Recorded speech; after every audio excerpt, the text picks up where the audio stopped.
Punjabi radio USA ਦੇ programme update California ਦੇ ਵਿੱਚ ਸਭ ਨੂੰ ਜੀ ਆਇਆਂ ਨੂੰ ਸਤਿ ਸ੍ਰੀ ਅਕਾਲ। ਮੈਂ ਰਾਜਕਨਵੀਰ ਸਿੰਘ ਜੁੜ ਚੁੱਕੇ ਨੇ ਹਰਜੋਤ ਸਿੰਘ ਜੀ, ਜੀ ਆਇਆਂ ਨੂੰ ਜੀ, ਸਤਿ ਸ੍ਰੀ ਅਕਾਲ। ਸਤਿ ਸ਼੍ਰੀ ਅਕਾਲ, ਧੰਨਵਾਦ ਜੀ ਆਇਆਂ ਨੂੰ। ਪੰਜਾਬੀ ਰੇਡੀਓ USA ਦੇ ਜਿੰਨੇ ਵੀ ਸਰੋਤੇ ਸਾਡੇ ਸਾਰੇ AM ਸਟੇਸ਼ਨਸ, FM ਸਟੇਸ਼ਨਸ, ਘਰਾਂ ਦੇ ਵਿੱਚ ਰੇਡੀਓ ਸੈਟਸ ਦੇ ਰਾਹੀਂ, ਟੈਲੀਫੋਨ ਦੇ ਰਾਹੀਂ, ਫੇਸਬੁੱਕ, YouTube ਤੇ ਲਾਈਵ ਦੇਖ ਰਹੇ ਹੋ, ਸੁਣ ਰਹੇ ਹੋ, ਸਾਰਿਆਂ ਨੂੰ ਜੀ ਆਇਆਂ ਨੂੰ ਤੇ ਬਹੁਤ ਹੀ ਪਿਆਰ ਤੇ ਸਤਿਕਾਰ ਭਰੀ ਸਤਿ ਸ੍ਰੀ ਅਕਾਲ। ਸਰੋਤਿਓ, ਅੱਜ ਅਗਸਤ ਦੀ 13 ਤਰੀਕ ਆ, ਦਿਨ ਵੀਰਵਾਰ ਆ ਤੇ ਤੁਹਾਡੇ ਲਈ ਸ਼ਾਮ ਦਾ ਅਪਡੇਟ ਕੈਲੀਫੋਰਨੀਆ ਪ੍ਰੋਗਰਾਮ ਲੈ ਕੇ ਹਾਜ਼ਰ ਹੋਏ ਆ। ਪ੍ਰੋਗਰਾਮ ਨੂੰ ਸਪਾਂਸਰ ਕਰਦੇ ਨੇ ਖਾਲਸਾ ਇੰਸ਼ੋਰੈਂਸ ਏਜੰਸੀ, ਜਿਨ੍ਹਾਂ ਕੋਲੋਂ ਹਰ ਇੱਕ ਤਰੀਕੇ ਦੀ ਇੰਸ਼ੋਰੈਂਸ ਤੁਸੀਂ ਕਰਵਾ ਸਕਦੇ ਹੋ। ਇੰਸ਼ੋਰੈਂਸ ਬਾਰੇ ਪਤਾ ਕਰਨ ਦੀ ਕਾਲ 408-272-2500। ਟਿਰਕੇਣਾ immigration law firm US immigration ਦਾ ਹੋਵੇ ਕਿਸੇ ਵੀ ਤਰੀਕੇ ਦਾ ਕੰਮ, ਕਾਲ ਅਟਰਨੀ ਜੇ ਟਿਰਕੇਣਾ 415-909-0503। Gurbachan Singh Nagra Sacramento, Kulwant Singh Jaspal Kaur Jahal, Satnam Singh Tatla Yuba City, Gurdev Singh Sohal, Baljinder Singh, Rishpal Kaur Jahal Antelope, Jaswinder Nagra Roseville, Avtar Singh Manzil Clovis, Sarbjit Singh Dhoot Yuba City, Gurnek Singh Bagri Fresno, Paramjit Singh Dakha Berkeley.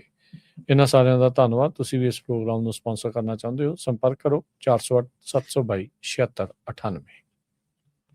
ਅੱਜ ਦੀਆਂ ਖਬਰਾਂ ਵੱਲ ਚੱਲੀਏ ਤੇ ਰੋਇਟਰਸ ਇਹ ਰਿਪੋਰਟ ਕਰ ਰਿਹਾ ਵੀ ਟਰੰਪ ਐਡਮਿਨਿਸਟ੍ਰੇਸ਼ਨ ਟੈਰਿਫ ਕਾਫੀ ਵੱਡੀ ਮਾਤਰਾ ਦੇ ਵਿੱਚ ਲਾਉਣ ਜਾ ਰਿਹਾ ਹੈ ਡਰੋਨ ਇੰਪੋਰਟਸ ਦੇ ਉੱਤੇ।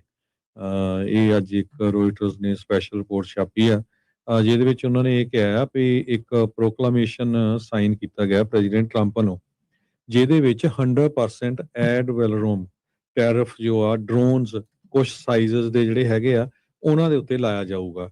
ਤੇ ਕਹਿੰਦੇ ਵੀ 25% imposed on drones that are smaller in size। ਜਿਹੜੇ ਵੱਡੇ ਸਾਈਜ਼ ਦੇ ਆ ਉਹ 100% ਉਹਨਾਂ ਤੇ ਜਦੋਂ ਜਿਹੜੇ ਛੋਟੇ ਆ ਉਹਨਾਂ ਦੇ ਉੱਤੇ 25%। ਸੋ ਬਹੁਤੇ ਜਿਹੜੇ ਡਰੋਨਸ ਆ ਹੈ ਵੀ ਉਹਨਾਂ ਮੁਲਕਾਂ ਤੋਂ ਆ ਰਹੇ ਜਿਹੜੇ ਅਮਰੀਕਾ ਦੇ ਫਰੈਂਡ ਮੁਲਕ ਹੈਗੇ ਆ, ਜਿਵੇਂ ਕਿ European union, Japan, south Korea, Switzerland, Taiwan ਵਗੈਰਾ। 10% ਜਿਹੜਾ ਆ ਵੈਲਰੋਮ ਟੈਰਿਫ ਉਹ ਡਰੋਨਸ ਦੇ ਉੱਤੇ ਲਾਇਆ ਜਾ ਰਿਹਾ ਜਿਹੜੇ UK ਤੋਂ ਇੱਥੇ ਆਣੇ ਹੈਗੇ ਆ। ਹਾਲਾਂਕਿ ਟਰੰਪ ਉਹਨਾਂ ਨੇ ਆਪਣਾ ਇੱਕ ਸੈਂਟਰਲ ਪਿਲਰ ਬਣਾਇਆ ਹੋਇਆ ਸੀ ਟੈਰਿਫ ਦੇ ਉੱਤੇ, ਵੀ ਸਾਡੀ ਇਹ ਮੇਨ ਪਾਲਿਸੀ ਆ, ਵਿੱਚ ਸੁਪਰੀਮ ਕੋਰਟ ਨੇ ਕਹਿ ਵੀ ਦਿੱਤਾ ਸੀ ਵੀ ਟੈਰਿਫ ਲਾ ਨਹੀਂ ਸਕਦੇ, ਪਰ ਇੱਕ ਸਪੈਸ਼ਲ ਪ੍ਰੋਕਲਾਮੇਸ਼ਨ ਜਾਰੀ ਕਰਕੇ ਜੋ ਕਮਰਸ ਸੈਕਟਰੀ ਹਾਵਰਡ ਲੁਟਨੇਕ ਆ, ਉਹਨਾਂ ਨੇ ਇਹ ਕਿਹਾ ਵੀ ਜਿਹੜੇ ਅਨਮੈਨਡ ਏਅਰਕ੍ਰਾਫਟ ਸਿਸਟਮ ਤੇ ਡਰੋਨਸ ਆ ਸਿਕਿਉਰਿਟੀ ਰੀਜ਼ਨਸ ਕਰਕੇ ਸਾਨੂੰ ਅਮਰੀਕਾ ਦੇ ਵਿੱਚ ਤਿਆਰ ਕਰਨੇ ਚਾਹੀਦੇ, ਪਰ ਅਮਰੀਕਾ 'ਚ ਬੜੇ ਸਲੋਲੀ ਤਿਆਰ ਹੋ ਰਹੇ ਆ, ਬੜੇ ਹੌਲੀ ਤਿਆਰ ਹੋ ਰਿਹਾ। ਸੋ ਇਸ ਕਰਕੇ ਜਿਹੜਾ ਅਸੀਂ ਟੈਰਿਫ ਆ ਉਹਨਾਂ ਮੁਲਕਾਂ ਦੇ ਤੋਂ ਜੋ ਡਰੋਨਸ ਆ ਰਹੇ ਆ ਉਹਨਾਂ ਦੇ ਉੱਤੇ ਲਾ ਰਹੇ ਆ। ਜਿਹੜੇ ਵੱਡੇ ਸਾਈਜ਼ ਦੇ ਉਹਨਾਂ ਤੇ 100%, ਛੋਟਿਆਂ ਦੇ ਉੱਤੇ 15%, 25%। ਜੀ, ਅਗਲੀ ਜਿਹੜੀ ਹਰਜੋਤ ਸਿੰਘ ਦੀ ਗੱਲ ਕਰਦੇ ਜਾਈਏ ਤਾਂ ਕਹਿੰਦੇ ਵੀ USA ਦੁਆਰਾ ਇੱਕ ਐਕਸ ਐਨਰਜੀ ਦਾ ਰਿਐਕਟਰ, ਜਿਹੜਾ ਨਿਊਕਲੀਅਰ ਰਿਐਕਟਰ ਆ, ਉਸ ਨੂੰ ਸਪੋਰਟ ਕੀਤੀ ਜਾ ਰਹੀ ਆ $2.1 ਬਿਲੀਅਨ ਦੀ ਮਦਦ ਦੇ ਨਾਲ। US ਡਿਪਾਰਟਮੈਂਟ ਆਫ ਐਨਰਜੀ ਇਹ ਕਹਿੰਦੇ ਵੀ ਐਕਸ ਐਨਰਜੀ ਨੂੰ ਹੋਰ $1 ਬਿਲੀਅਨ ਦੇਣ ਜਾ ਰਹੇ ਆ। ਟੈਕਸਸ ਦੇ ਸ਼ਹਿਰ ਡਾਓ ਦੇ ਵਿੱਚ ਇਹ ਨਿਊਕਲੀਅਰ ਪ੍ਰੋਜੈਕਟ ਆਪਣਾ ਕਰ ਰਹੇ ਆ। ਸੋ ਕਹਿੰਦੇ ਵੀ ਇਹ ਫੈਡਰਲ ਫੰਡਿੰਗ ਅਵੇਲੇਬਲ ਹੋਈ ਸੀਗੀ ਇਸ ਪ੍ਰੋਜੈਕਟ ਨੂੰ 2021 ਤੋਂ ਲੈ ਕੇ ਹੁਣ ਤੱਕ $2.15 ਬਿਲੀਅਨ ਇਹਨਾਂ ਨੂੰ ਮਿਲ ਚੁੱਕੇ ਹੈਗੇ ਆ। ਕਹਿੰਦੇ ਵੀ ਇਹ ਹੁਣ ਕੱਲਾ ਡੈਮੋਨਸਟ੍ਰੇਸ਼ਨ ਪ੍ਰੋਜੈਕਟ ਜਿਹੜਾ ਉਹ ਨਹੀਂ ਆ, ਇਹ ਹੁਣ ਅੱਗੇ ਕੱਲ ਵੱਧ ਚੁੱਕੀ ਆ। ਥੋੜੇ ਮਹੀਨੇ ਪਹਿਲਾਂ ਆਪਾਂ ਦੇਖਿਆ ਸੀਗਾ ਵੀ ਇੱਕ ਜਿਹੜੇ ਮਿੰਨੀ ਛੋਟੇ ਪੋਰਟੇਬਲ ਰਿਐਕਟਰਸ ਉਹਨਾਂ ਦੀ ਟੈਸਟਿੰਗ ਅਮਰੀਕਾ ਦੇ ਵਿੱਚ ਆਈ ਥਿੰਕ ਓਹਾਇਓ ਵਾਲੇ ਪਾਸੇ ਜਾਂ ਆਈਡਾਹੋ ਦੇ ਵਿੱਚ ਜਿਹੜੀ ਉਹ ਸ਼ੁਰੂ ਕੀਤੀ ਗਈ ਹੈਗੀ ਆ। ਦੁਨੀਆ ਭਰ ਦੇ ਵਿੱਚ AI ਸਭ ਤੋਂ ਜ਼ਿਆਦਾ એનર્ਜੀ ਦੀ ਡਿਮਾਂਡ ਕਰਦੀ ਆ। ਇਹ એનર્ਜੀ ਦੀ ਜਿਹੜੀ ਪੂਰਤੀ ਆ ਉਹ ਕਿੱਦਾਂ ਹੋਣੀ ਆ, ਉਹਦੇ ਲਈ ਜਿਹੜੀ ਨਿਊਕਲੀਅਰ ਪਾਵਰ ਆ, ਨਿਊਕਲੀਅਰ એનર્ਜੀ ਆ, ਉਸ ਉੱਤੇ ਵਿਸ਼ੇਸ਼ ਕੰਮ ਕੀਤਾ ਜਾ ਰਿਹਾ ਹੈਗਾ ਆ। ਇਸੇ ਦੇ ਤਹਿਤ ਆਪਾਂ ਦੇਖ ਰਹੇ ਹਾਂ ਵੀ ਪੋਰਟੇਬਲ ਤੇ ਮਿੰਨੀ ਨਿਊਕਲੀਅਰ ਰਿਐਕਟਰਸ ਉਹਨਾਂ ਦੇ ਉੱਤੇ ਵੱਡੇ ਪੱਧਰ ਦੇ ਉੱਤੇ ਦੁਨੀਆ ਭਰ ਦੇ ਵਿੱਚ ਕੰਮ ਚੱਲ ਰਿਹਾ ਤੇ ਅਮਰੀਕਾ 'ਚ ਬਹੁਤ ਤੇਜ਼ੀ ਦੇ ਨਾਲ। ਤੇ ਹੁਣ ਆਪਾਂ ਦੇਖ ਰਹੇ ਹਾਂ ਵੀ US ਦੀ ਸਰਕਾਰ ਇਸ ਮੌਕੇ ਬਿਲੀਅਨਸ ਆਫ ਡਾਲਰ ਤੇ ਇਸ ਦੀ ਟੈਸਟਿੰਗ ਦੇ ਵਿੱਚ ਬਹੁਤ ਜ਼ਿਆਦਾ ਦਿਲਚਸਪੀ ਦਿਖਾ ਰਹੀ ਆ। ਸਟ੍ਰੇਟ ਆਫ ਹਾਰਮੁਜ਼ ਦੇ ਹਰਜੋਤ ਸਿੰਘ ਜੀ ਬੰਦ ਹੋਣ ਦੇ ਨਾਲ ਜਿਹੜੀਆਂ ਤੇਲ ਦੀਆਂ ਕੀਮਤਾਂ ਤੇ ਤੇਲ ਦੇ ਉੱਤੇ ਜਿਹੜੀ ਡਿਪੈਂਡੈਂਸੀ ਆ ਉਹ ਸਾਰਾ ਕੁਝ ਪਤਾ ਲੱਗ ਰਿਹਾ ਵੀ ਇੱਕ ਵਾਟਰਵੇ ਬੰਦ ਹੋਣ ਦੇ ਨਾਲ ਦੁਨੀਆ ਦੀ 20% ਤੇਲ ਦੀ ਜਿਹੜੀ ਖਪਤ ਆ, ਉਸ ਦੀ ਜ਼ਰੂਰਤ ਆ, ਉਸ ਉੱਤੇ ਸਿੱਧਾ ਕਾਂਟਾ ਵੱਜ ਜਾਂਦਾ ਆ ਤੇ ਉਹ એનર્ਜੀ ਕਿਸੇ ਨਾ ਕਿਸੇ ਤਰੀਕੇ ਦਾ ਪੂਰਤੀ ਉਸ ਦੀ ਕਰਨੀ ਹੀ ਪੈਣੀ ਹੈਗੀ ਆ। ਸੋ ਇਹ ਹੁਣ ਕਹਿੰਦੇ ਵੀ ਯੂਐਸ ਡਿਪਾਰਟਮੈਂਟ ਆਫ એનર્ਜੀ, ਇਹ ਐਕਸ એનર્ਜੀ ਕੰਪਨੀ ਆ, ਉਹਨਾਂ ਦੇ ਉੱਤੇ ਬਿਲੀਅਨਸ ਆਫ ਡਾਲਰ ਲਾ ਰਹੀ ਆ ਤਾਂ ਜੋ ਇਹ ਜਿਹੜੇ ਐਡਵਾਂਸਡ ਨਿਊਕਲੀਅਰ ਰਿਐਕਟਰ ਆ ਉਹ ਤਿਆਰ ਹੋਣ ਤੇ ਵੱਧ ਤੋਂ ਵੱਧ ਜਿਹੜੀ એનર્ਜੀ ਆ ਇਸ ਜਿਹੜੇ ਪਦਾਰਥਾਂ ਦੇ ਜ਼ਰੀਏ, ਇਹਨਾਂ ਧਾਤਾਂ ਦੇ ਜ਼ਰੀਏ ਜਿਹੜੀ ਉਹ ਬਣਾਈ ਜਾ ਸਕੇ। ਕਹਿੰਦੇ Trump reckons with the war that won't leave him alone. ਜੋ ਜੰਗ ਪ੍ਰੈਜ਼ੀਡੈਂਟ ਟਰੰਪ ਉਹਨਾਂ ਨੇ ਇਜ਼ਰਾਈਲ ਦੇ ਕਹੇ ਤੇ ਸ਼ੁਰੂ ਕੀਤੀ ਸੀ, ਉਹ ਹੁਣ ਉਹਨਾਂ ਦਾ ਪਿੱਛਾ ਨਹੀਂ ਛੱਡ ਰਹੀ ਹੈਗੀ। ਯੂਐਸ ਦੇ ਪ੍ਰੈਜ਼ੀਡੈਂਟ ਦਾ ਇੱਕ ਸੀਕ੍ਰੇਟ ਟ੍ਰਿਪ ਜੋ ਟਰਕੀ ਨੂੰ ਗਿਆ ਸੀ, ਉੱਥੇ ਨਾਟੋ ਕੰਟਰੀਜ਼ ਦੀ ਮੀਟਿੰਗ ਸੀ, ਉੱਥੋਂ ਉਹ ਯੂਕੇ ਗਏ ਤੇ ਉਹਦੇ ਵਿੱਚ ਉਹਨਾਂ ਨੇ ਇੱਕ ਸੀਕ੍ਰੇਟ ਜਿਹੜਾ ਪਲੇਨ ਆ ਉਹਦੇ ਥਰੂ ਉਹ ਗਏ ਤੇ ਉਹ ਹੁਣ ਉਹਨਾਂ ਦੇ ਮੇਮ ਜਿਹੜੇ ਆ ਕਾਫੀ ਬਣ ਰਿਹਾ, ਮਜ਼ਾਕ ਬਹੁਤ ਬਣ ਰਿਹਾ ਹੈਗੇ ਆ। ਇਰਾਨ ਵਾਲੇ ਬਹੁਤ ਮਜ਼ਾਕ ਬਣਾ ਰਹੇ ਆ ਵੀ 에ਅਰ ਫੋਰਸ 1 ਨੂੰ ਛੱਡ ਕੇ ਇੱਕ ਜਿਹੜਾ ਭਾਰ ਢੋਣ ਵਾਲਾ ਜਹਾਜ਼ ਸੀ ਉਹਦੇ ਵਿੱਚ ਪ੍ਰੈਜ਼ੀਡੈਂਟ ਟਰੰਪ ਜਿਹੜਾ ਉਹਦੇ ਰਾਹੀਂ ਟਰਕੀ ਤੋਂ ਯੂਕੇ ਨੂੰ ਗਏ, ਫਿਰ ਯੂਕੇ ਤੋਂ ਬਾਅਦ ਤਾਂ ਫਿਰ 에ਅਰ ਫੋਰਸ 1 ਦੇ ਉੱਤੇ ਆਏ ਹੈਗੇ ਆ। ਪਰ ਜਿਹੜੀ ਸਟੋਰੀ ਆ ਟਰੰਪ ਉਹਨਾਂ ਨੂੰ ਪਈ ਇੱਕ ਕੇਟਰਿੰਗ ਟਰੱਕ ਦੇ ਰਾਹੀਂ ਲਿਜਾ ਕੇ ਫਿਰ ਉਸ ਪਲੇਨ ਦੇ ਥਰੂ ਲਿਜਾਇਆ ਗਿਆ।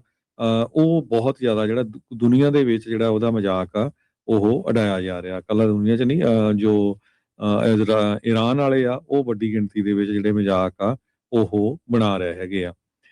ਦੂਸਰੇ ਪਾਸੇ ਇਸ ਜੰਗ ਦੀ ਜੇ ਗੱਲ ਕਰਦੇ ਜਾਈਏ, ਕੰਜ਼ਿਊਮਰ ਦੀਆਂ ਜਿਹੜੀਆਂ ਕੀਮਤਾਂ ਆ 3.4% ਪਿਛਲੇ 12 ਮਹੀਨਿਆਂ 'ਚ ਚੜ੍ਹ ਗਈਆਂ ਆ, ਜੁਲਾਈ ਮਹੀਨੇ ਤਾਈਂ, ਤੇ ਲੋਕਾਂ ਦਾ ਹੱਥ ਜਿਹੜਾ ਕਾਫੀ ਟਾਈਟ ਹੁੰਦਾ ਨਜ਼ਰ ਆ ਰਿਹਾ ਹੈਗਾ।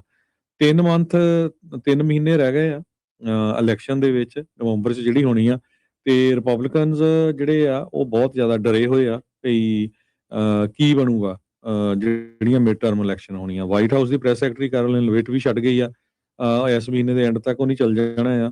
ਤੇ ਜਿਹੜੀ ਸਤੰਬਰ ਦੇ ਵਿੱਚ 9 ਤੋਂ 10 ਡੈਲਸ ਕਨਵੈਨਸ਼ਨ ਹੋਣੀ ਆ, ਉਹਦੇ ਵਿੱਚ ਰਿਪਬਲਿਕਨਸ ਨੇ ਇਕੱਠੇ ਹੋਣਾ ਹੈ ਵੀ ਕਿੱਦਾਂ ਇਕੋਨਮੀ ਨੂੰ ਵਾਪਸ ਅਸੀਂ ਲਿਆ ਸਕਦੇ ਹੈਗੇ ਆ, ਤਾਂ ਕਿ ਜਿਹੜੀ ਨਵੰਬਰ ਦੇ ਵਿੱਚ ਉਹਨਾਂ ਨੂੰ ਜਿਹੜੀ ਕਾਫੀ ਜਿਹੜੀ ਇਲੈਕਸ਼ਨ ਦੇ ਵਿੱਚ ਜਿਹੜੀ ਹਾਰ ਦਾ ਜਿਹੜਾ ਇੱਕ ਤਰ੍ਹਾਂ ਨਾਲ ਕਹੀਏ ਵੀ ਉਹ ਨਾ ਹੋਵੇ ਵੀ ਬਹੁਤ ਵੱਡੀ ਗਿਣਤੀ ਦੇ ਵਿੱਚ ਇਹਨਾਂ ਦੇ ਜਿਹੜੇ ਕਾਂਗਰਸ ਆ ਜਾਂ ਸੈਨੇਟ ਆ ਉਹ ਮੈਂਬਰਸ ਹਾਰ ਜਾਣ।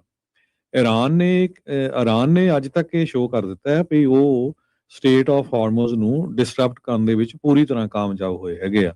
ਸੋ ਇੱਕ ਤਰ੍ਹਾਂ ਦੇ ਨਾਲ ਕਹਿੰਦੇ ਵੀ ਤਹਿਰਾਨ ਦੇ ਕੋਲ ਪਾਵਰਫੁਲ ਲੈਵਰੇਜ ਹੋ ਗਈ ਆ ਗੈਸ ਪ੍ਰਾਈਸਸ ਨੂੰ ਲੈ ਕੇ, ਯੂਐਸ ਦੀ ਇਕੋਨਮੀ ਤੇ ਪ੍ਰੈਜ਼ੀਡੈਂਟ ਨੂੰ ਲੈ ਕੇ। ਸੋ ਇਹ ਹੁਣ ਦੇਖਦੇ ਆ ਵੀ ਇਹ ਕਿੱਦਾਂ ਹੈਂਡਲ ਹੁੰਦਾ, ਪਰ ਇਹ ਟਰੰਪ ਉਹਨਾਂ ਲਈ ਇੱਕ ਬਹੁਤ ਵੱਡੀ ਜਿਹੜੀ ਆ ਸਿਰਦਰਦੀ ਇਸ ਟਾਈਮ ਬਣ ਗਈ ਹੈਗੀ। ਬਿਲਕੁਲ। ਅਗਲੀ ਗੱਲ ਕਰਦੇ ਜਾਈਏ, ਕੈਲੀਫੋਰਨੀਆ ਦੀ ਜੇਲ੍ਹ ਦੇ ਵਿੱਚੋਂ ਇੱਕ ਬੰਦੇ ਨੂੰ ਰਿਹਾ ਕੀਤਾ ਗਿਆ ਸੀ ਤੇ ਹੁਣ ਉਸ ਦੇ ਉੱਤੇ ਇਹ ਦੋਸ਼ ਆ ਵੀ ਉਸ ਨੇ ਰਿਹਾ ਹੋਣ ਤੋਂ ਇੱਕ ਦਿਨ ਬਾਅਦ ਹੀ ਕਿਸੇ ਦੀ ਫੇਟਲ ਸਟੈਬਿੰਗ ਕਰ ਦਿੱਤੀ, ਵੀ ਕਿਸੇ ਨੂੰ ਮਾਰ ਦਿੱਤਾ ਹੈਗਾ ਆ। 36 ਸਾਲਾ ਮੈਕਰੋਜ਼ ਐਡਵਾਰਡੋ ਵਾਲਡੇਜ਼ ਕਹਿੰਦੇ ਵੀ ਇਲੈਕਟ੍ਰੋਨਿਕ ਮੋਨੀਟਰਿੰਗ ਕਸਟਡੀ ਦੇ ਵਿੱਚ ਜਿਹੜਾ ਉਹ ਚੱਲ ਰਿਹਾ ਸੀਗਾ, ਉਸ ਨੂੰ ਅਜੇ ਛੱਡਿਆ ਹੀ ਸੀਗਾ ਇੱਕ ਵੱਖਰੀ ਬਰਗਲਰੀ ਦੇ ਕੇਸ ਦੇ ਵਿੱਚ, ਤੇ ਉਹਨੇ ਉਸ ਜਿਹੜੇ ਦਿਨ ਛੱਡੇ ਤੋਂ ਬਾਅਦ ਦੇ ਵਿੱਚ ਹੀ ਆਪਣੇ ਘਰ ਦੇ ਜਿਹਦੇ ਵਿਕਟਮ ਆ ਉਹਦੇ ਘਰ ਦੇ ਬਾਹਰ 68 ਸਾਲਾ ਟੌਡ ਸਟੂਅਰਟ ਨੂੰ ਉੱਥੇ ਸਟੈਬਿੰਗ ਕਰਕੇ ਜਿਹੜਾ ਉਹ ਮਾਰ ਦਿੱਤਾ। ਪੁਲਿਸ ਨੇ ਟੌਡ ਸਟੂਅਰਟ ਆ ਉਸ ਨੂੰ ਮੌਕੇ ਤੇ ਮ੍ਰਿਤ ਘੋਸ਼ਿਤ ਕਰ ਦਿੱਤਾ। ਬਾਅਦ ਦੇ ਵਿੱਚ ਜਿਹੜਾ ਕਥਿਤ ਹਥਿਆਰਾ ਆ ਇਹ ਆਪਣੀ ਕੈਡਿਲੈਕ SUV ਦੇ ਵਿੱਚ ਦੌੜ ਗਿਆ ਤੇ ਇਨਵੈਸਟੀਗੇਸ਼ਨ ਜਦ ਇਸ ਦੇ ਬਾਬਤ ਇਸ ਕੀਤੀ ਜਾ ਰਹੀ ਸੀ ਤੇ ਅਗਲੇ ਦਿਨ ਇਸ ਨੂੰ ਜਿਹੜਾ ਫਿਰ ਗ੍ਰਿਫਤਾਰ ਕਰ ਲਿਆ ਗਿਆ ਸੀਗਾ। ਸੋ ਕਹਿੰਦੇ ਵੀ ਰੈਜ਼ੀਡੈਂਸ਼ੀਅਲ ਬਰਗਲਰੀ ਦੇ ਦੌਰਾਨ ਹੀ ਇਸ ਨੇ ਜਿਹੜਾ ਟੌਡ ਸਟੂਅਰਟ ਆ ਇਸ ਨੂੰ ਵੈਲਡੇਜ਼ ਨੇ ਜਿਹੜਾ ਉਹ ਮਾਰ ਮੁਕਾਇਆ ਸੀ। ਕਾਉਂਟਰਾ ਕੋਸਟਾ ਕਾਉਂਟੀ ਦੇ ਡਿਸਟ੍ਰਿਕਟ ਅਟਾਰਨੀ ਆਫਿਸ ਦੇ ਦੁਆਰਾ ਹੁਣ ਇਸ ਨੂੰ ਮਰਡਰ ਦੇ ਕਾਊਂਟ ਦੇ ਵਿੱਚ ਤੇ ਹੋਰ ਐਨਹਾਂਸਮੈਂਟਸ ਦੇ ਨਾਲ ਹਿਰਾਸਤ ਦੇ ਵਿੱਚ ਚਾਰजेस ਦੇ ਨਾਲ ਅੰਦਰ ਡੱਕ ਕੇ ਰੱਖਿਆ ਹੈਗਾ ਆ। ਸੋ ਪਹਿਲਾਂ ਇਸ ਮਾਮਲੇ ਨਹੀਂ, ਇੱਕ ਵੱਖਰੀ ਚੋਰੀ ਦੇ ਮਾਮਲੇ 'ਚ, ਲੁੱਟ ਦੇ ਮਾਮਲੇ ਦੇ ਵਿੱਚ ਇਹ ਕੰਡੀਸ਼ਨਲ ਰਿਲੀਜ਼ ਦੇ ਉੱਤੇ ਬਾਹਰ ਘੱਲਿਆ ਗਿਆ ਸੀਗਾ। ਅਗਲੀ ਖਬਰ 'ਚ ਚੱਲੀਏ ਤੇ ਕਹਿੰਦੇ ਵੀ ਹਿਸਟੋਰਿਕ ਐਲ ਨੀਨੋ ਜਿਹੜਾ ਇੱਕ ਸ਼ੇਪ ਕਰ ਰਿਹਾ ਹੈਗਾ ਯੂਐਸ ਦੇ ਵਿੱਚ ਪਹੁੰਚਣ ਦੇ ਲਈ, ਤੇ ਗਲੋਬਲੀ ਇਹਦਾ ਜਿਹੜਾ ਬਹੁਤ ਜ਼ਿਆਦਾ ਇੰਪੈਕਟ ਪਊਗਾ।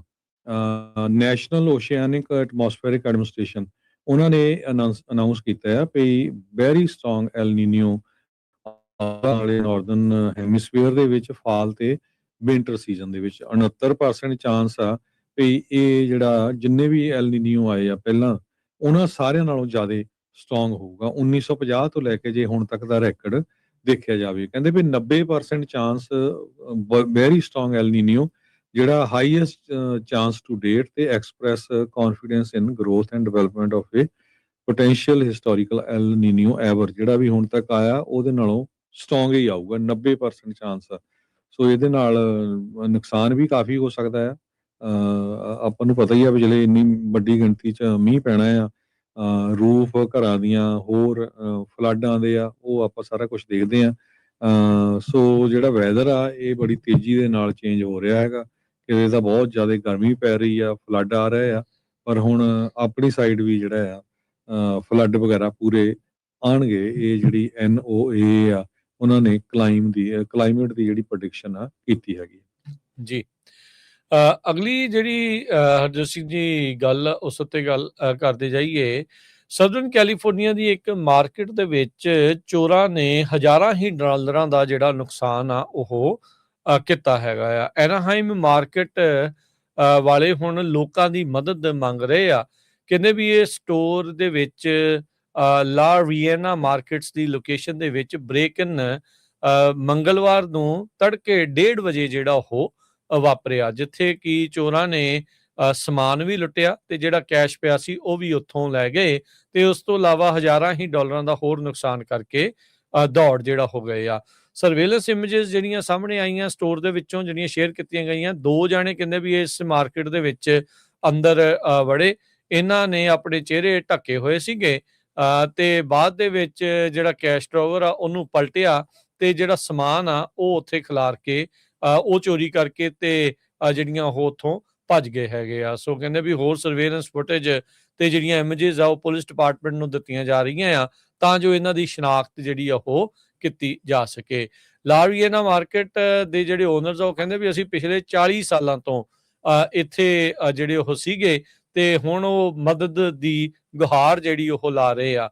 ਸੋ ਉਹ ਆਲੇ ਦੁਆਲੇ ਦੇ ਗਵਾਂਢੀਆਂ ਨੂੰ ਕਹਿ ਰਹੇ ਆ ਵੀ ਜੇ ਕਿਸੇ ਦੀ ਡੋਰਬੈਲ ਜਾਂ ਕਿਸੇ ਹੋਰ ਦੇ ਸਿਕਿਉਰਿਟੀ ਕੈਮਰੇ 'ਚ ਕਿਸੇ ਵੀ ਤਰੀਕੇ ਦੀ ਕੋਈ ਫੁਟੇਜ ਹੈਗੀ ਆ ਤਾਂ ਐਨਾਹਾਈਮ ਪੁਲਿਸ ਡਿਪਾਰਟਮੈਂਟ ਦੇ ਨਾਲ ਸਾਂਝੀ ਕੀਤੀ ਜਾਵੇ ਤਾਂ ਜੋ ਇਹਨਾਂ ਚੋਰਾਂ ਨੂੰ ਫੜਿਆ ਜਾ ਸਕੇ।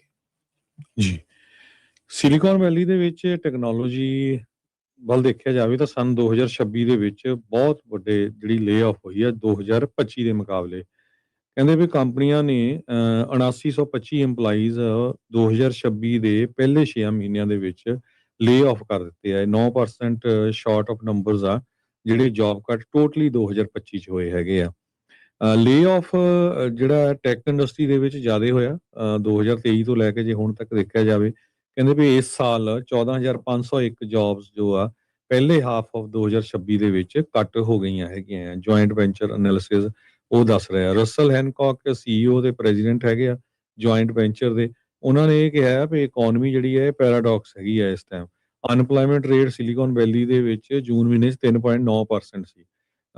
ਤੇ AI ਨੂੰ ਲੈ ਕੇ ਵੀ ਬਹੁਤ ਸਾਰੀਆਂ ਜੌਬਸ ਕੱਟ ਹੋ ਰਹੀਆਂ, ਕੁਛ ਜੌਬਸ ਜਿਹੜੀਆਂ ਕ੍ਰੀਏਟ ਵੀ ਹੋ ਰਹੀਆਂ ਹੈਗੀਆਂ। ਪਰ ਓਵਰਆਲ ਜੇ ਦੇਖਿਆ ਜਾਵੇ ਇਹਦਾ ਅਸਰ ਟੈਕਨੋਲੋਜੀ ਇੰਡਸਟਰੀ ਦੇ ਉੱਤੇ ਕਾਫੀ ਜ਼ਿਆਦਾ ਪੈ ਰਿਹਾ ਹੈਗਾ ਜੀ। ਰਾਸ਼ਟਰਪਤੀ ਟਰੰਪ ਨੇ ਹਰੀ ਝੰਡੀ ਜਿਹੜੀ ਦਿੱਤੀ ਆ US ਦੀਆਂ ਕੰਪਨੀਆਂ ਨੂੰ ਵੀ ਤਾਂ ਜੋ ਜਿਹੜੇ ਸਾਈਬਰ ਕ੍ਰਿਮੀਨਲਸ ਆ ਉਹਨਾਂ ਨੂੰ ਇੱਥੋਂ ਦੀਆਂ ਪ੍ਰਾਈਵੇਟ ਕੰਪਨੀਆਂ ਆ ਉਹ ਹੁਣ ਉਹ ਹੈਕਿੰਗ ਇਹਨਾਂ ਦੀ ਕਰਨ। ਇਹ ਸਾਈਬਰ ਕ੍ਰਿਮੀਨਲਸ ਜਿਹੜੇ ਕਿ ਅਮਰੀਕਾ ਦੇ ਵਿੱਚ ਅਮਰੀਕਾ ਦੇ ਲੋਕਾਂ ਨੂੰ ਤੇ ਅਮਰੀਕਾ ਦੇ ਇਨਫਰਾਸਟ੍ਰਕਚਰ ਦੇ ਉੱਤੇ ਅਟੈਕ ਜਿਹੜਾ ਉਹ ਕਰਦੇ ਆ। ਕਹਿੰਦੇ ਵੀ ਨੈਸ਼ਨਲ ਸਿਕਿਉਰਿਟੀ ਮੈਮੋਰੈਂਡਮ ਸਾਈਨ ਕੀਤਾ ਹੈ ਪ੍ਰੈਜ਼ੀਡੈਂਟ ਟਰੰਪ ਨੇ, ਜਿਹਦੇ ਵਿੱਚ ਆਥੋਰਾਈਜ਼ ਕੀਤਾ ਗਿਆ ਕੁਝ ਕੁ US ਪ੍ਰਾਈਵੇਟ ਕੰਪਨੀਆਂ ਨੂੰ ਵੀ ਉਹ offensive ਸਾਈਬਰ ਅਟੈਕਸ, ਇਹ ਜਿਹੜੇ ਫੋਰਨ ਸਾਈਬਰ ਕ੍ਰਿਮੀਨਲ ਗਰੁੱਪਸ ਆ ਜਿਹੜੇ ਰੈਂਸਮਵੇਅਰ ਗੈਂਗਸ ਆ ਉਹਨਾਂ ਦੇ ਉੱਤੇ ਖੁਦ ਅਟੈਕ ਜਿਹੜੇ ਉਹ ਕਰਨ। ਕਹਿੰਦੇ ਵੀ ਜਿਹੜੀਆਂ ਵੀ ਕੰਪਨੀਆਂ ਇਸ ਦੇ ਵਿੱਚ ਹਿੱਸਾ ਲੈਣਗੀਆਂ ਉਹ ਸਾਈਬਰ ਆਪਰੇਸ਼ਨ ਕੰਡਕਟ ਕਰਨਗੀਆਂ ਮੋਨੀਟਰ ਕਰਨ ਦੇ ਲਈ, ਡਿਸਰਪਟ ਕਰਨ ਦੇ ਲਈ, ਮੈਨੂਪੂਲੇਟ ਕਰਨ ਦੇ ਲਈ, ਤੇ ਉਹਨਾਂ ਜਿਹੜੇ ਸਾਈਬਰ ਕ੍ਰਿਮੀਨਲਸ ਆ ਉਹਨਾਂ ਦਾ ਡਿਜੀਟਲ ਤੇ ਫਿਜ਼ੀਕਲ ਇਨਫਰਾਸਟ੍ਰਕਚਰ ਆ ਉਸ ਨੂੰ ਤਬਾਹ ਕਰਨ ਦੇ ਲਈ। ਅਮਰੀਕਾ ਦੇ ਵਿੱਚ ਲੱਖਾਂ ਹੀ ਜਿਹੜੇ ਲੋਕ ਆ, ਮਿਲੀਅਨਸ ਤੋਂ ਬਿਲੀਅਨਸ ਆਫ ਡਾਲਰ ਇਹਨਾਂ ਲੋਕਾਂ ਦੇ ਨਾਲ, ਇਹਨਾਂ ਗਰੁੱਪਾਂ ਤੋਂ ਜਿਹੜਾ ਉਹਨਾਂ ਨੂੰ ਲਟਾ ਬਹਿੰਦੇ ਆ, ਜਾਂ ਉਹ ਹੈਕਿੰਗ ਕਰਕੇ, ਜਾਂ ਉਹਨਾਂ ਨੂੰ ਰੈਂਸਮਵੇਅਰ ਅਟੈਕ ਕਰਕੇ। ਪਰਸਨਲ ਇੰਡੀਵਿਜੂਅਲ ਤੋਂ ਲੈ ਕੇ ਛੋਟੀਆਂ ਤੋਂ ਵੱਡੀਆਂ ਕੰਪਨੀਆਂ ਵੀ ਇਹਨਾਂ ਦੀ ਮਾਰ ਹੇਠ ਆਉਂਦੀਆਂ ਰਹਿੰਦੀਆਂ ਆ। ਤੇ ਹੁਣ ਜਿਹੜਾ ਇਹ ਆਖਿਆ ਜਾ ਰਿਹਾ ਆ ਵੀ ਜਸਟਿਸ ਡਿਪਾਰਟਮੈਂਟ ਦੇ ਡਿਪਾਰਟਮੈਂਟ ਆਫ ਹੋਮਲੈਂਡ ਸਿਕਿਉਰਿਟੀਜ਼, ਉਹਨਾਂ ਨੂੰ ਪਹਿਲਾਂ ਰਿਟਨ ਅਪਰੂਵਲ ਲੈਣਾ ਪੈਂਦਾ ਸੀਗਾ ਇਹ ਵਾਪਸ ਫੋਰਨ ਸਾਈਬਰ ਕ੍ਰਿਮੀਨਲ ਗਰੁੱਪਸ ਦੇ ਉੱਤੇ ਅਟੈਕ ਕਰਨ ਦੇ ਲਈ।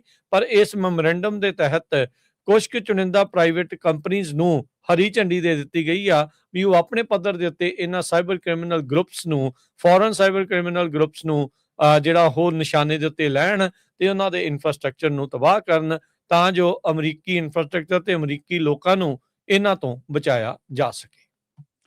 ਪਾਵਰਵਾਲ ਦੀ ਟਿਕਟ ਜਿਹੜੀ ਆ ਉਹਦਾ ਵਿਨਰ ਹੋਏ ਆ ਅਗਸਤ 12 ਨੂੰ, ਤੇ ਜਿਹੜੇ ਬੁੱਧਵਾਰ ਨੂੰ ਇਹ ਡਰਾ ਸੀਗੇ ਉਹਦੇ ਚ ਨੰਬਰ 4, 26, 66, 67, 69 ਆਏ ਆ। ਤੇ ਕਹਿੰਦੇ ਵੀ $20 ਮਿਲੀਅਨ ਦੀ ਡਰਾਇੰਗ ਸੀਗੀ ਜਿਹੜੀ ਹੋਣੀ ਨੈਕਸਟ ਅਗਸਤ 15 ਨੂੰ। ਪਰ ਇਸ ਵਾਰੀ ਜਿਹੜਾ ਸੀ ਪਾਵਰਵਾਲ ਹੋਇਆ ਉਹਦੇ ਵਿੱਚ ਸੈਕਰਾਮੈਂਟੋ ਏਰੀਏ ਦੇ ਇੱਕ ਬੰਦੇ ਦੇ ਜਿਹੜੇ ਨੰਬਰ ਆ ਉਹ ਰਲੇ ਹੈਗੇ ਆ। ਸੋ 8,20,000 ਉਹ ਜਿੱਤਣ ਜਾ ਰਿਹਾ ਹੈਗਾ ਜੀ। ਜੀ ਬਿਲਕੁਲ। ਸੋ ਹੁਣ ਦੇਖੋ ਤੇ ਕਿਹਦੀ ਕਿਸਮਤ ਹਰਜੋਤ ਸਿੰਘ ਜੀ, ਕਈਆਂ ਦੀ ਬਦਲ ਜਾਣੀ ਹੈ, ਕਈਆਂ ਦੀ ਬਦਲੀ ਹੁਣ। ਪਰ ਇਹ ਆਮ ਹੀ ਹੋ ਗਈ ਹੈ ਹਰਜੋਤ ਸਿੰਘ ਜੀ ਗੱਲ ਵੀ ਜਿਹੜੀਆਂ ਪਾਵਰਵਾਲ ਬਿਲੀਅਨ ਡਾਲਰ ਤੱਕ ਪਹੁੰਚਦੀਆਂ ਜਿਹੜੀਆਂ ਉਹ ਜਾ ਰਹੀਆਂ, ਬਹੁਤ ਜਲਦੀ ਉੱਥੇ ਤੱਕ ਚਲੇ ਜਾਂਦੀਆਂ ਹੈਗੀਆਂ ਜੀ। ਸਿਲੀਕਨ ਵੈਲੀ ਲੇਆਫ ਦੀ ਆਪਾਂ ਗੱਲਬਾਤ ਕਰਦੇ ਸੀ। ਹੁਣ ਲਾਸ ਐਂਜਲਸ ਟਾਈਮਜ਼ ਰਿਪੋਰਟ ਕਰ ਰਿਹਾ ਵੀ ਫੈਡੈਕਸ ਨੇ 20 ਲੋਕਾਂ ਨੂੰ ਸਦਰਨ ਕੈਲੀਫੋਰਨੀਆ ਦੇ ਵਿੱਚ ਲੇਆਫ ਕੀਤਾ ਹੈਗਾ। 500 ਤੋਂ ਵੱਧ ਲੋਕ ਜੋ ਫੈਡੈਕਸ ਕੰਮ ਕਰਦੇ ਸੀ ਸਦਰਨ ਕੈਲੀਫੋਰਨੀਆ 'ਚ, ਉਹਨਾਂ ਨੂੰ ਲੇਆਫ ਕਰ ਦਿੱਤਾ ਗਿਆ ਹੈਗਾ ਕਿਉਂਕਿ ਫੈਡੈਕਸ ਨੇ ਆਪਣੀਆਂ 2 ਫੈਸਿਲਿਟੀਜ਼ ਵੀ ਜਿਹੜੀਆਂ ਬੰਦ ਕਰ ਦਿੱਤੀਆਂ। ਇੱਕ ਪਾਮ ਸਪ੍ਰਿੰਗਸ ਦੇ ਵਿੱਚ ਸੀ, ਇੱਕ ਵਿਕਟਰਵਿਲ ਦੇ ਵਿੱਚ ਸੀ। ਉੱਥੇ ਵੀ 116 ਦੇ ਕਰੀਬ ਜਿਹੜੇ EMPLOYEES ਆ ਉਹ ਕੰਮ ਕਰ ਰਹੇ ਸੀ। ਇੱਥੋਂ ਤੁਸੀਂ ਅੰਦਾਜ਼ਾ ਲਾ ਸਕਦੇ ਆ ਜੇ ਫੈਡੈਕਸ ਵਾਲੀ ਕੰਪਨੀ ਲੇਆਫ ਕਰ ਰਹੀ ਆ, ਸੋ ਇਹਦਾ ਮਤਲਬ ਇਹ ਐਮਾਜ਼ੋਨ ਵਗੈਰਾ ਦੇ ਉੱਤੇ ਵੀ ਹੋਰ ਸਾਰੇ ਪਾਸੇ ਜਿਹੜਾ ਇਹਦਾ ਅਸਰ ਆ ਪੈ ਰਿਹਾ ਹੈ ਕਿਉਂਕਿ ਮੇਨ ਕੰਪਨੀਆਂ ਇਹੀ ਆ ਜਿਹੜੀਆਂ ਐਮਾਜ਼ੋਨ ਦਾ ਸਮਾਨ ਆ ਉਹ ਡਿਲੀਵਰ ਕਰਦੀਆਂ ਜੀ। ਤੇ ਹਰਜੋਤ ਸਿੰਘ ਜੀ, ਸਮਾਂ ਪ੍ਰੋਗਰਾਮ ਦਾ ਸਮਾਪਤ ਜਾਂਦੇ ਮਾਰਕੀਟਸ ਦੇ ਨਾਲ ਸ਼ੇਅਰ ਗੱਲਬਾਤ ਜਿਹੜੀ ਉਹ ਕਰਦੇ ਜਾਈਏ। ਉਸ ਤੋਂ ਪਹਿਲਾਂ ਕੈਨੇਡੀ ਸੈਂਟਰ ਤੋਂ ਜਿਹੜੀ ਖਬਰ ਆ ਰਹੀ ਆ, ਕੈਨੇਡੀ ਸੈਂਟਰ ਦੇ ਬੋਰਡ ਨੇ ਇੱਕ ਵਾਰੀ ਫੇਰ ਵੋਟ ਪਾਈ ਆ ਵੀ ਉਹ ਜਿਹੜੀ ਮੇਨ ਬਿਲਡਿੰਗ ਆ ਉਸ ਨੂੰ ਸ਼ਟ ਡਾਊਨ ਕਰਨਗੇ ਤੇ ਟਰੰਪ ਹੁਣਾਂ ਦਾ ਨਾਮ ਮੁੜ ਕੇ ਦੁਬਾਰਾ ਉਸ ਦੇ ਉੱਤੇ ਲਾਉਣਗੇ। ਇਹ ਕੁਝ ਸਮਾਂ ਪਹਿਲਾਂ ਉੱਥੋਂ ਦੀ ਅਦਾਲਤ ਨੇ ਟਰੰਪ ਹੁਣਾਂ ਦਾ ਨਾਮ ਹਟਾਉਣ ਦੇ ਆਦੇਸ਼ ਜਿਹੜੇ ਉਹ ਦੇ ਦਿੱਤੇ ਸੀ, ਜਿਨ੍ਹਾਂ ਨੂੰ ਹਟਾਉਣ ਤੋਂ ਬਾਅਦ ਦੇ ਵਿੱਚ ਉਸ ਪੂਰੇ ਨਾਮ ਵਾਲੀ ਚੀਜ਼ ਨੂੰ ਢੱਕ ਕੇ ਰੱਖਿਆ ਗਿਆ। ਤੇ ਉਹਨਾਂ ਨੇ ਇਹ ਵੀ ਅਦਾਲਤ ਨੇ ਕਿਹਾ ਸੀਗਾ ਵੀ ਕੈਨੇਡੀ ਸੈਂਟਰ ਆ ਉਸ ਨੂੰ ਖੋਲ੍ਹਿਆ ਜਿਹੜਾ ਉਹ ਜਾਵੇ। ਹੁਣ ਇੱਕ ਵਾਰੀ ਫੇਰ ਅੱਜ ਹੀ ਜਿਹੜਾ ਕੈਨੇਡੀ ਸੈਂਟਰ ਦਾ ਜਿਹੜਾ ਬੋਰਡ ਆ ਉਹਨਾਂ ਨੇ ਵੋਟ ਕੀਤਾ ਹੈ ਦੂਜੀ ਵਾਰੀ ਵੀ ਜਿਹੜਾ ਵਾਸ਼ਿੰਗਟਨ DC ਦੇ ਵਿੱਚ ਇਹਨਾਂ ਦਾ ਫਾਈਨ ਆਰਟਸ ਵਾਲਾ ਇਹ ਹੈਗਾ ਆ ਉਸ ਨੂੰ ਬੰਦ ਕੀਤਾ ਜਾਵੇ ਤੇ ਟਰੰਪ ਦਾ ਜਿਹੜਾ ਨਾਮ ਆ ਉਹ ਉਸ ਦੇ ਉੱਤੇ ਜਿਹੜਾ ਉਹ ਲਿਖਿਆ ਜਿਹੜਾ ਹੋ ਜਾਵੇ। ਸੋ ਹੁਣ ਦੇਖੋ ਕੀ ਜਿਹੜਾ ਬਣਦਾ ਹੈ, ਕੀ ਦੁਬਾਰਾ ਅਦਾਲਤ ਦੇ ਵਿੱਚ ਇਸ ਚੀਜ਼ ਦੇ ਉਲਟ ਵਾਲੀ ਭਾਵਨਾ ਵਾਲੇ ਲੋਕ ਜਿਹੜੇ ਹੋ ਜਾਣਗੇ ਤੇ ਅਦਾਲਤ ਕੀ ਫੈਸਲਾ ਜਿਹੜਾ ਉਹ ਲੈ ਸਕਦੀ ਹੈਗੀ ਆ। ਸੋ ਲੈਟਸ ਸੀ ਇਸ ਦੇ ਵਿੱਚ ਕੀ ਬਣਦਾ ਆ। ਤੇ ਮਾਰਕੀਟਸ ਦੀ ਹਰਜੋਤ ਸਿੰਘ ਜਾਂਦੇ ਗੱਲ ਕਰਦੇ ਜਾਈਏ। ਡਾਓ ਜੋਨ ਅੱਜ 70 ਪੁਆਇੰਟ ਵੱਧ ਕੇ ਤੇ 53,840 ਤੇ ਬੰਦ ਹੋਇਆ। S&P 51 ਪੁਆਇੰਟ ਵੱਧ ਕੇ 7799। ਨੈਸਡੈਕ 200 ਤੇ 15 ਪੁਆਇੰਟ ਵੱਧ ਕੇ 26,803 ਦੇ ਉੱਤੇ। ਸੋਨੇ ਦਾ ਭਾਅ $4300 ਤੇ $93 ਪ੍ਰਤੀ ਟਰੋਏ ਆਉਂਸ। ਕੱਚੇ ਤੇਲ ਦੀ ਕੀਮਤ $81 ਪ੍ਰਤੀ ਬੈਰਲ। 10 year yield 4.6%।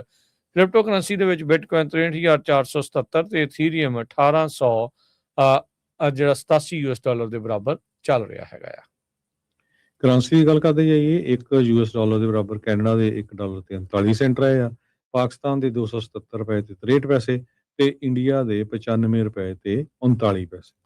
ਇੱਥੇ ਪ੍ਰੋਗਰਾਮ ਦੀ ਸਮਾਪਤੀ ਮੇਰੇ ਰਾਜਕਨਵੀਰ ਸਿੰਘ ਵੱਲੋਂ ਤੇ ਮੇਰੇ ਹਰਜੋਤ ਸਿੰਘ ਵੱਲੋਂ ਸਭ ਨੂੰ ਪਿਆਰ ਭਰੀ ਸਤਿ ਸ੍ਰੀ ਅਕਾਲ। ਜਿਹਨੇ ਵਾਸਤੇ ਰਹੋ, ਹੱਸਦੇ ਖੇਲਦੇ ਰਹੋ, ਸੁਣਦੇ ਰਹੋ, ਦੇਖਦੇ ਰਹੋ ਪੰਜਾਬੀ ਰੇਡੀਓ USA।